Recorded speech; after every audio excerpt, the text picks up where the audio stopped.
انسان کو وہی شے تکلیف دیتی ہے جس کے بارے میں اس نے سب سے زیادہ توقع رکھی ہو، لیکن بندہ اپنے رب سے توقع رکھے تو اس کی تکلیف کو آسانی میں بدل دیتا ہے۔ رشتوں کی خوبصورتی ایک دوسرے کی بات کو برداشت کرنے میں ہے۔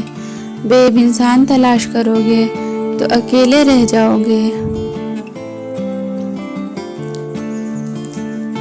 کوئی عبادت کی چاہ میں رویا، کوئی عبادت کی راہ میں رویا، عجیب ہے یہ نماز محبت کا سلسلہ، کوئی قضا کر کے رویا، کوئی ادا کر کے رویا۔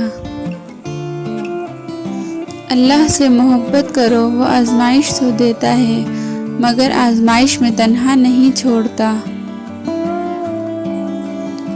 میری غفلتوں کی بھی حد نہیں، تیری رحمتوں کی بھی حد نہیں، نہ میری خطا کا شمار ہے نہ تیری عطا کا شمار ہے۔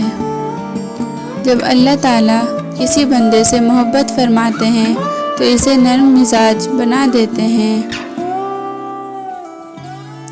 یہ بات ہمیشہ یاد رکھو کہ دنیا کی محبت سے رب نہیں ملتا، لیکن رب کی محبت سے دنیا اور آخرت دونوں مل جاتی ہیں۔ تمام محبتوں سے بڑھ کر محبتوں کا حقدار اللہ ہے، صرف اللہ۔ اس کے در پہ سکون ملتا ہے، اس کی عبادت سے نور ملتا ہے۔ جو جھک گیا اللہ کے سجدے میں اسے کچھ نہ کچھ ضرور ملتا ہے۔